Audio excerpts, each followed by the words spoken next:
नमस्कार दोस्तों, आप सबका उन्नति एस्ट्रो वाला यूट्यूब चैनल पर हार्दिक स्वागत है। आज मैं आपके साथ जो मेरा वैदिक एस्ट्रोलॉजी का कोर्स 20 जून से स्टार्ट हो रहा है, हफ्ते में 3 दिन क्लास होंगी, ट्यूसडे, थर्सडे और फ्राइडे को रात 8 से 10 बजे के बीच में।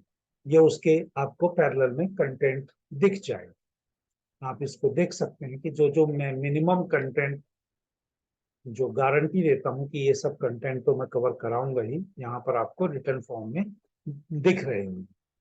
इसके साथ जो इस कोर्स में, चलिए, जो स्टूडेंट एक रजिस्टर्ड हो जाता है तभी मैं यूट्यूब पे वीडियो डाल के बताता हूँ कि भाई अगर किसी और ने भी ज्वाइन करना हो तो वो उसको कर सकते हो। लेकिन ये बैच और ये डे क्योंकि मैं कमिट कर चुका हूँ तो ये उसी हिसाब से चलेगा। लेकिन कोर्स की इंफॉर्मेशन देना और साथ में जो मैं उस सब्जेक्ट के बारे में कुछ जानता हूँ, चाहे वो भृगुनंदी नाड़ी का जब वीडियो डालता हूँ तो भृगुनंदी नाड़ी के बारे में बात करता हूँ। आज वैदिक के कोर्स की इंफॉर्मेशन दे रहा हूँ तो आपको कुछ इंफॉर्मेशन इस रूप में भी दूंगा कि आप इस कोर्स को ज्वाइन करें या ना करें। अगर मेरे इस या आप अपने यूट्यूब चैनल पे कह लीजिए उन्नति एस्ट्रो वाला को विजिट करते हैं तो आप यहाँ पर आके कुछ कंटेंट जो वैदिक से है वो लेके जाए। देखिए, मैंने आज आपके सामने एक जातक का चार्ट लगाया हुआ है और ये जातक का जो चार्ट है, ये आप देख सकते हैं यहाँ पर वर्गो, या आप कह सकते हैं कन्या लगन की कुंडली है, जैसा कि हम वैदिक से देखते हैं। तो आप देखिए, मैं वैसे तो शॉर्ट वीडियो और ये सब बनाता रहता हूँ, लेकिन अगर ये कन्या लगन के जातक की कुंडली है और ये जो पहला जो चार्ट है, इसको या तो हम राशि चार्ट बोलेंगे या D1 चार्ट बोलेंगे। इस चार्ट के हिसाब से अगर हमें देखना हो तो हम इस जातक के बारे में क्या कहें। किसी भी चार्ट को देखते ही या प्लॉट करते ही हमें क्या इंफॉर्मेशन मिलनी चाहिए या हमारे दिमाग में क्या क्लिक करना चाहिए, आज मैं आपको वो चीज इस वीडियो के द्वारा बताऊंगा। वो राशि चार्ट है, वो D1 चार्ट है, उसके बाद वो नवांश में भी है, या उसका संबंध उसके प्रोफेशन से है तो वो D10 चार्ट भी ले सकते हैं। और अगर आप उसके पिछले अगले जन्मों का कुछ हिसाब किताब देखना चाहते हैं तो आप D60 चार्ट भी लेते हैं। तो मिनिमम जब भी किसी टॉपिक के ऊपर मुझे प्रिडिक्शन देनी होती है, किसी भी जातक की प्रिडिक्शन देती है, मैं चार्ट रीड करता हूँ या मैं पढ़ाता हूँ तो उसके ये 4 चार्ट्स को मैं रेफरेंस करता हूँ। इनमें से एक चार्ट बदलता रहता है। वो जो चार्ट है वो एक जो बदलता रहता है वो कारका के हिसाब से बदलते रहते हैं। संतान की बात करेंगे तो D7 आ जाएगा, प्रॉपर्टी की बात करेंगे तो D4 आ जाएगा। अगर आज हम नौकरी की बात करेंगे तो यहाँ पर मैंने D10 लिखा। अदरवाइज मेरे स्क्रीन पे हमेशा राशि चार्ट, नवांश चार्ट और D60 चार्ट मैं ओपन करके रखता हूं। और साथ में जो जब चार्ट रीड करते टाइम जो क्वेश्चन पूछता है उसके कारक से संबंधित, वो आप कह सकते हैं वो डिविजनल चार्ट को भी मैं ओपन करके रखता हूँ। तो 4 चार्ट्स को मैं देखता हूँ और जो ये कंटेंट लिखे हैं इन्हीं के आधार पर उसकी एनालिसिस करने की कोशिश करता हूँ, पहले पॉइंट से लेके लास्ट पॉइंट। तो ये मेरा इसी अरेंज तरीके से किया है और यही मेरा पढ़ाने का तरीका है। तो आप देखेंगे कि अगर आप इसको कन्या लगन की कुंडली को देखेंगे और इसका जो लग्नेश है, चाहे वो नीच का बैठा है पर वो लगन को देख रहा है। यहाँ पर वो दिग्बली भी नहीं है, दृग्बली हो गया उसका, क्योंकि वो नीच का भी हो गया और अपोजिट बैठा है। लेकिन फिर भी वो कुछ ना कुछ उसको स्ट्रेंथ तो देगा ही देगा, क्योंकि वो लग्नेश हो गया है और वो अब लगन को देख रहा है तो उसको कुछ ना कुछ उसकी रिस्पॉन्सिबिलिटी बन जाएगी। तो एक तरह से इस तरह यहाँ पे हम कह सकते हैं बुध का यहाँ पर बहुत इंपॉर्टेंट रोल हो गया इस पर्टिकुलर चार्ट में। दूसरी बात, जब हम देखेंगे इस बुध को तो ये बुध कहाँ कहाँ का और स्वामी बना है। एक तो लग्नेश हो गया तो लगन को तो कंट्रोल कर ही रहा है, यानी ओवरऑल जातक को ये कंट्रोल करेगा बुध। अब उसके अच्छे रिजल्ट भी देने हैं या बुरे भी देने हैं तो वो उस हिसाब से देगा। इसके अलावा वो दसम भाव का है। दसम भाव जो है वो आपका प्रोफेशन को इंडिकेट करता है या आपके ओवरऑल जीवन के, जो वैदिक के हिसाब से बात करें तो कर्मों को भी करेगा, जो ये जातक जितने कर्म इस जीवन में परफॉर्म करेगा उन सबको भी इंडिकेट करता है। तो यहाँ बुध के साथ जो दूसरा इंपॉर्टेंट ग्रह हो गया वो केतु हो गया, क्योंकि केतु जो है वो लगन में तो कोई ग्रह बैठा नहीं है, दसम भाव में केतु बैठा है। तो मैं अगर इसके चार्ट को देखूंगा तो पहला पॉइंट यही करूंगा कि इस चार्ट में मरकरी और केतु दो बहुत इंपॉर्टेंट ग्रह हो गए। अब वो रिजल्ट क्या देंगे, कैसे मैनिपुलेशन है या क्या हम दशा सिस्टम में रीड करेंगे, लेकिन इस जातक के लिए अगर हम एक लेमैन की तरीके से देखना है तो बुध और केतु को पकड़ लीजिए। अगर बुध और केतु इस जातक को अच्छे या बुरे रिजल्ट या प्रोमिनेंट रिजल्ट, और क्योंकि मैं इसको बुरे की फॉर्म में नहीं कहूंगा तो इसको आप समझ लीजिए कि अच्छे रिजल्ट देने की संभावना इन्हीं दो ग्रहों के पास ज्यादा है। जो दूसरी बात है, हम ये देखते हैं कि जहां पर केंद्र के स्वामी अगर त्रिकोण में आ जाएं, केंद्र के स्वामी अगर त्रिकोण में आ जाएं या त्रिकोण के स्वामी केंद्र में चले जाएं तो वो भी चार्ट में कुछ बल जनरेट करते हैं, जहां पर वो जातक को कुछ विशेष चीजें देने की या कंडीशन में हेल्प करेंगे या उसको वो चीजें देंगे। तो यहाँ पर जो गुरु है वो चाहे केंद्र में दो ग्रहों को देख रहा है और बुध तो वहां पे त्रिकोण में नहीं आ रहा है, तो लग्न है तो वो केंद्र का स्वामी होके केंद्र में ही बैठ गया। बट अगर यहाँ पर हम देखें तो यहाँ पर गुरु भी बहुत इंपॉर्टेंट हो गया। गुरु इंपॉर्टेंट इसलिए हो गया है क्योंकि उसका नीच भंग भी हो रहा है। तीसरी जो इंपॉर्टेंट बात है, हमें ये देख लेना चाहिए कि जो केंद्र का तो त्रिकोण में आ गया या त्रिकोण का केंद्र में चला गया, लेकिन एक और इम्पोर्टेंट है क्योंकि केंद्रों के भाव को हम विष्णु स्थान बोलते हैं और त्रिकोण को हम लक्ष्मी स्थान बोलते हैं। अगर इनमें संबंध बन जाए तो जातक के जो सुख समृद्धि है, मैं ये नहीं कह रहा कि वो कितने पैसे कमाएगा, वो और चीजों पे बहुत इंपॉर्टेंट और चीजों को कंसिडर करना पड़ता है, लेकिन उसका जो एक पॉलिश लाइफ है, एक जो लाइफ को सही तरीके से, कम पैसे भी होंगे तो उनको वो सही तरीके से जी पाएगा, यूटिलाइज कर पाएगा। अगर केंद्र और त्रिकोण के घरों का या भाव का संबंध बन जाए, स्वामियों का संबंध बन जाए तो वो एक अच्छा। और साथ में मैंने देखा है कि अगर त्रिकोण का स्वामी, एक त्रिकोण का स्वामी जैसे दूसरे त्रिकोण में चला जाए तो भी रिजल्ट अच्छा देता है सूक्ष्म वैदिक में। जैसे आप कहते हैं विपरीत राजयोग, विपरीत राजयोग का अगर क्या होता है कि भाई 6 8 12 का स्वामी अगर कहीं पे 6 8 12 में ही बैठ जाए तो विपरीत राजयोग बन जाता है, जो कि इस कुंडली में भी अगर आप देखेंगे 12वें भाव का स्वामी अष्टम भाव में बैठ रहा है तो वो भी एक विपरीत राजयोग बन रहा है।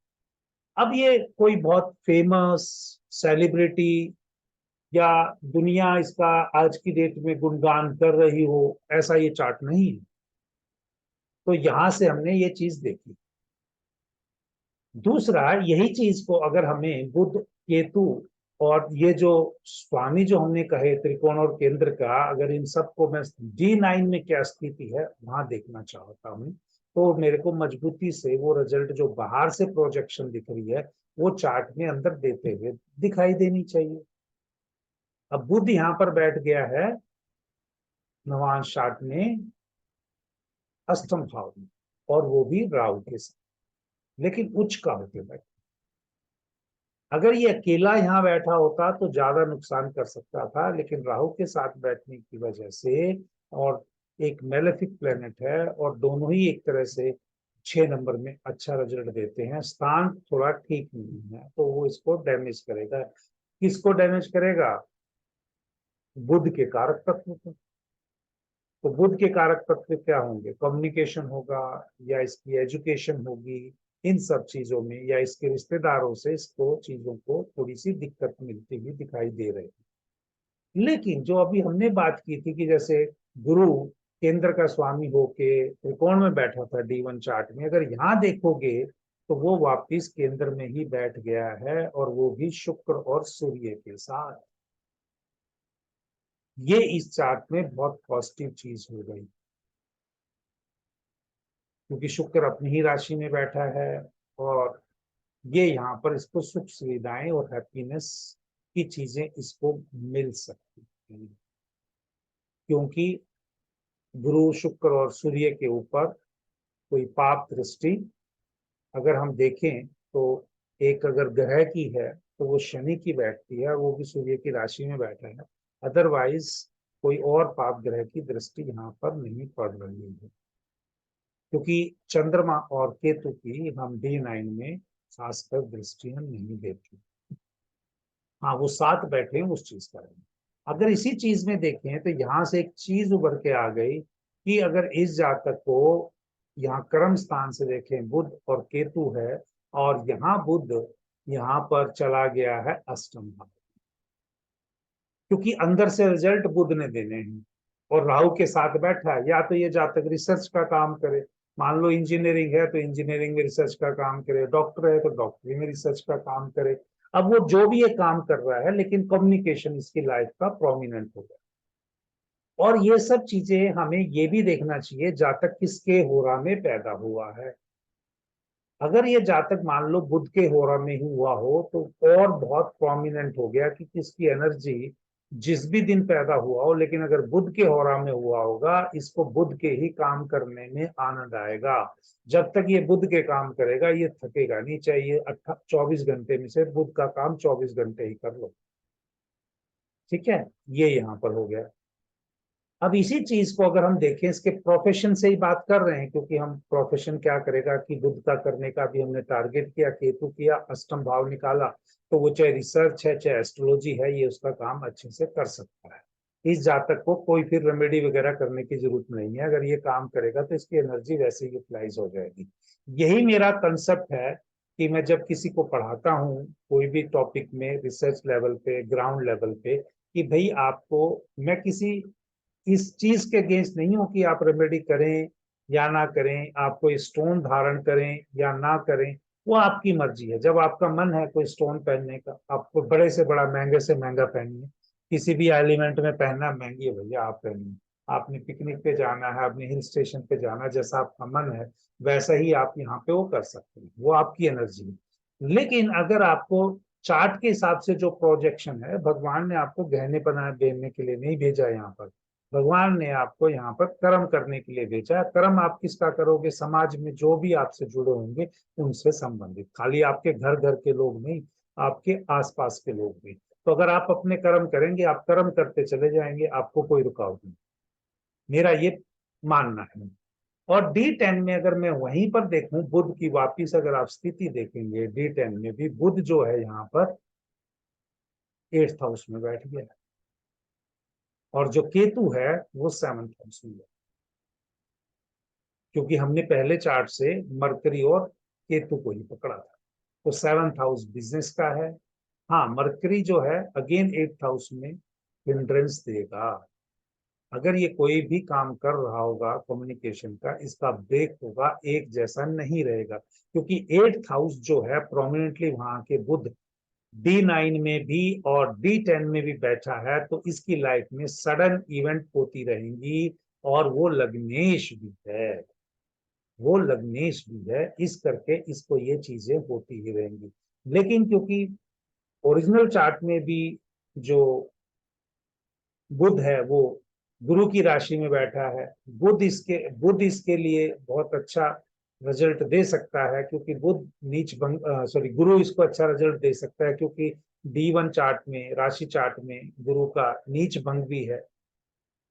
और साथ में जो अगर आप देखेंगे D10 में 10th भाव में गुरु की ही राशि है, और गुरु फिर वापिस 9th भाव में बैठ गया है। तो इसीलिए 9th भाव जो है वो स्पिरिचुअल का, अध्यात्म का, गुरु का, या हायर लेवल की स्टडी को करवाने वाला एक जातक अगर ये काम करेगा तो उसको बहुत अच्छा रिजल्ट देगा। ये D10 से भी मेरे हिसाब से कंफर्म हो गया।